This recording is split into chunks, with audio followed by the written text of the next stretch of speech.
Shri Venkateswara gold తాకట్టులో ఉన్న మీ బంగారాన్ని విడిపించి కొనబడును.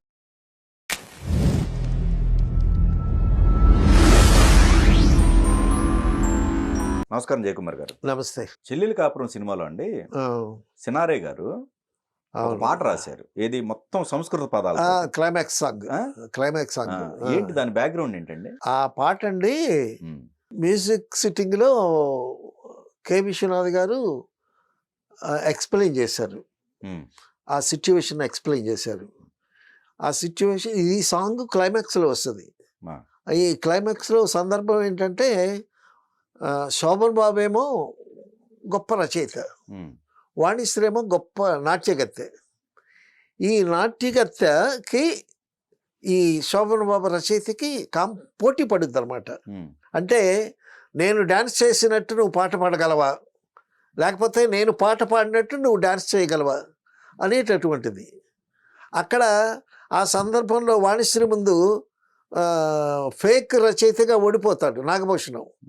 ఓడిపోయేసరికి అప్పుడు ఒక నిర్వాహకుడు వచ్చి ఒక పాట పాడి ఆవిడ డ్యాన్స్లో ఓడించే మగాడే లేడా అని అంటాడు. అనేసరికి అప్పుడు శోభన్ బాబు ఆడియన్స్లో నుంచి లేచి వస్తాడు. లేచొచ్చి అమ్మో మంచి రచయిత శ్రీరామ్ అనేటటువంటి క్యారెక్టరు, ఆ రచయిత నేనే అని నాగభూషణం ప్లాన్ చేసుకుంటూ ఉంటాడు. అతను ఫేక్ అని తెలిసిపోతుంది. అప్పుడు శ్రీరామ్ అనే పేరుతో రచయిత శోభన్ బాబు బయటకు వస్తాడు, స్టేజ్ మీదకి వస్తాడు. వచ్చి ఇలా సైజ్ చేస్తాడు. సైజ్ చేసేసరికి వాణిశ్వరి కూడా సైజ్ చేసి ఆవిడ డ్యాన్స్ చేస్తుంటే ఇతను పాట పాడతాడు అనమాట. సిచ్యువేషన్ అది. అప్పుడు స్టార్ట్ చేస్తాడు పాట. వినీల కచబర విలాస బంధుల తనులతిక చెంచలించిపోగానే పాట. సో ఆ సిచ్యువేషన్లో నారాయణ రెడ్డి గారికి పాట రాసి ఆ సిచ్యువేషన్ చెప్తే, నారాయణ రెడ్డి గారు సందర్భం వినండి, విశ్వనాథ్ గారు ఎంత బాగా ఇన్స్పైర్ చేస్తాడు రైటర్ని, నాకు కారు ఇవ్వండి, నేను వెళ్ళి బీచ్లో కూర్చుంటాను, నేను ఫోన్ చేస్తాను, అప్పుడు మీరు వచ్చి పాట తీసుకెళ్తురుగా. నేను అంటే కారు ఇచ్చారు, డ్రైవర్ని ఇచ్చారు. వెళ్ళి బీచ్లో కూర్చున్నాడు ఆయన, నారాయణ రెడ్డి గారు మెరీనా బీచ్లో కూర్చున్నాడు మెడ్రాస్లో. కూర్చుని పాట రాశాడు. పాట రాసి తీసుకొచ్చి ఇచ్చాడండి. నెక్స్ట్ డే ఆ పాట ఆ కాగితం తీసుకొచ్చి మ్యూజిక్ సిట్టింగ్లో కేవి మహాదేవన్ గారికి ఇచ్చాడు ఆ కాగితం. కేవి మహాదేవన్ గారికి తెలుగు చదవటం రాదు కదా, చదివి వినిపించాడు ఈయన. వినిపించేసరికి కేవి మహాదేవన్ కాగితం పక్కన పడేశాడు. ఇది పాటకి పనికిరాదు అని. ఆ పాట ఎందుకు పనికిరాదన్నాడు ఆయన. అందులో వినీల కచబర విలాస బంధుల తనులతిక చెంచలించిపోగా ఆడవే మయూరి అని, అది కాస్త అర్థం అవుద్ది. తర్వాత రెండో చరణంలో పాలనేత్ర సంప్రభ జ్వాలను ప్రసవ శరుని దహింపగా పతిని కోలుపడి రతీదేవి దుఃఖితమతే రోధించగా హిమగిరీంద్ర శిఖరాగ్ర తాండవ ప్రమద గణము కనిపించగా ప్రమధనాదకర పంకజ పంకృత డమరుద్ధాన్ని వినిపించగా అని మొత్తం సంస్కృత భూయిష్టమైనటువంటి సమాసాలతో చరణం. అది ఎవరికి అర్థం ఉంది? విశ్వనాథ్ గారికి సంస్కృతం, అది సంస్కృతం తెలిసినోడికి అర్థం ఉంది. విశ్వనాథ్ గారికి కొంచెం పట్టు ఉంటుంది కదా. విశ్వనాథ్ గారికి తెలుగు మీద పట్టుంది, తెలుగు తెలుసు, సాంస్క్రిట్ తెలుసు. బాలయ్య గారు ఇంజనీర్, ఆయనకి ఇంజనీరింగ్ తెలుసు, తెలుగు తెలుసు. అక్కడ కాస్తో కూస్తో నేను తెలుగు పండిట్గా వచ్చాను కాబట్టి నాకు కొంతకి తెలుసు. After all I'm assistant director. అయితే పూర్వాశ్రమంలో నేను హై స్కూల్లో తెలుగు పండిట్గా చేసి వచ్చాను కాబట్టి అనేసరికి అందరూ స్పెల్ బౌండ్ అండి. ఇది పాటకి పనికిరాదన్నాడు కేవి మహాదేవన్. దీన్ని ఎట్లా చేస్తావు? ప్రళయకాల సంకలిత భయంకర జల అంటే ట్యూన్ ఎట్లా చేస్తారు? కష్టం అది. ఇంతలోకి అందరూ కామ్ అయిపోయారు. విశ్వనాథ్ గారు ఏం మాట్లాడలేదు, వాయిద్యాలు వాయించేవాళ్ళు, అసిస్టెంట్ డైరెక్టర్స్ మేము. నాతో పాటు చెల్లెలి కాపురానికి కురంగారావు గారు అప్పటికి వచ్చారో లేదో తెలియదు. ప్రొడ్యూసర్ బాలయ్య గారు బామ్మర్ది ఒక ఆయన. తర్వాత చెల్లెలి కాపురం బాలయ్య గారి ఫస్ట్ పిక్చరు. ఈ first picture K V Mahadevan music sitting అనేసరికి మ్యూజిక్ సిట్టింగ్ ఎట్లా ఉంటుందో చూద్దామని కూడా ఇంట్రెస్ట్ ఉంటుంది కదా. అక్కడ బాలయ్య గారి చుట్టాలు, బంధువులు, ఫ్రెండ్స్ ఎవరు కూడా వచ్చి కూర్చున్నారు. సో హాల్ అంతా ఇది పాటకి పనికిరాదనేసరికి స్పెల్ బౌండ్. చూద్దామని వచ్చిన వాళ్ళకి కూడా నిరాశ. ఏదో పాట పాడతారు, హార్మోనియం వాయిస్తారు, విందాం అనుకుంటే ఏంటి పాట పనికిరాదన్నాడు మహాదేవన్ గారు. ఆయన చక్కగా సంగీత సరస్వతి మూర్తిలాగా వచ్చి కూర్చుంటాడు ఆయన, కేవి మహాదేవన్ గారు. తెలుసు కదా నాకు.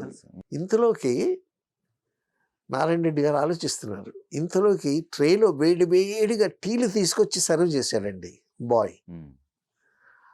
అప్పుడు నారాయణ రెడ్డి గారు కూడా తీసుకున్నారు. టీ సిప్ చేస్తూ ఆలోచించాడు ఆయన. ఆలోచించి సగం టీ తాగి కప్పు అక్కడ పెట్టేసి మామా అని స్టార్ట్ చేశాడు. మామా, ఇది యమునా సుందర తీరము, అది బృందావనము, అచ్చట రాధిక కృష్ణుడు అని ఒక చరణం ఉంది కదా, ఫస్ట్ చరణం. అది సాఫ్ట్గా ఉంది కదా, దానికి ట్యూన్ చేసుకో. నువ్వు చేస్తావు కదా మామా. మామా అని స్టార్ట్ చేశాడు ఆయన. తర్వాత ప్రళయకాల సంకలిత భయంకర జలధరాన్ని డ్రమ్స్ వాయించుకో. వినీల కచవర విలాస బంధుల తనువులతిక చెంచలించిపోగానే గిటార్స్ వేసుకో. ప్రళయకాల సంకలిత భయంకర డ్రమ్స్, గిమ్స్, గిటార్స్, వైలెన్స్, రోలింగ్ వైలెన్స్ ఇష్టం వచ్చిన వేసుకో. ఇది పాటలా కాదు, ఒక దండకం లాగా. మామ ఇక్కడ సిచ్యువేషన్ ఏంటంటే ఆయన గొప్ప కవి. ఆ కవి క్లైమాక్స్లో పాడేటప్పుడు ఇట్లాంటి పదాలు పడితే ఆ పదాలకు ఆవిడ డ్యాన్స్ చేస్తుంది. ఆఖరికి ఇటువంటి పదాలు పడి ఇతను గొప్ప అద్భుతంగా కవిత్వం చెప్పేసరికి దీనికి అనుగుణంగా డాన్స్ చేయలేక హీరోయిన్ ఓడిపోద్ది. ఇది మామ సిచ్యువేషను. మామ, ఇటువంటి పాటలు ఎవరు చేయగలరు మామ, నువ్వు తప్ప అన్నాడండి. అనేసరికి అలాగ కూర్చున్న మామ మహాదేవన్ గారు చిన్న చిరునవ్వు నవ్వి పోహళేంది వైపు చూశాడు. చూసేసరికి పోహళేంది చాలా జీనియస్ కదా ఆయన. తర్వాత హార్మోనియం మీద ఏదో చిన్న రాగం. వాళ్ళిద్దరికీ మంచి అండర్స్టాండింగ్. ఈయన ఏదో అంటాడు, కనుసాగి చేస్తాడు, అంటే ఏదో రాగం చెప్పినట్టు అనమాట. ఆ రాగం నెమ్మదిగా వాయిస్తాడు. దాని మీదట మొదటి చరణమేమో ట్యూన్కి వస్తుంది. అది ఇది బృందావనము అని అది సాఫ్ట్గా వచ్చింది. వచ్చిన తర్వాత దీనికి ఏంటంటే మధ్యలో ఒక దండగం లాగా వెళుతూ ఉంటుంది. ఆ మధ్యలో రిథిమ్స్, డ్రమ్స్ అన్నీ రకరకాల ఇన్స్ట్రుమెంట్స్ వేసి దానికి తగ్గట్టుగా డ్యాన్స్ కంపోజింగ్ పసుమర్తి కృష్ణమూర్తి గారు అద్భుతమైన డ్యాన్స్ కంపోజ్ చేశారు. అది క్లైమాక్స్ సాంగ్.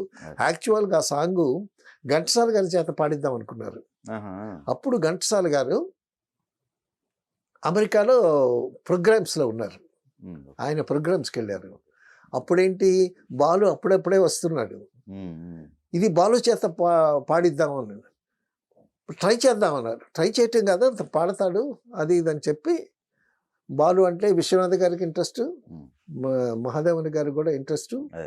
తర్వాత అప్పు ఉన్నాడు కదా, సో బాలసుబ్రహ్మణ్యం చేయిస్తే బాలసుబ్రహ్మణ్యం కూడా అద్భుతంగా పాడాడు. ఏ దివిలో విరిసిన పారిజాతమా ఫస్ట్ అతను అక్కడ ఎత్తుకున్నాడు బాలసుబ్రహ్మణ్యం. తర్వాత ఈ పాట కూడా చాలా అద్భుతంగా వచ్చింది. అంతకుముందు ఉండమ్మ బొట్టు పెడతాలో ఒక పాట పాడించాడు విశ్వనాథ్ గారు బాలసుబ్రహ్మణ్యం చేత. రావమ్మ మహాలక్ష్మి రావమ్మ అని ఒక సంక్రాంతి సంబరాల పాట. ఆ పాట చాలా బాగా పాడాడు. ఈయనకి బాగా నమ్మకం. అందుకోసం డెఫినెట్గా బాలసుబ్రహ్మణ్యం పాడతాడని చెప్పి ఆ కాన్ఫిడెన్స్తో పాడించారు. బాలసుబ్రహ్మణ్యం కూడా అద్భుతంగా పాడించాడు. బాలసుబ్రహ్మణ్యం పాడిన పాటల్లో ఇది ఒక కరికి తురాయిగా మిగిలింది.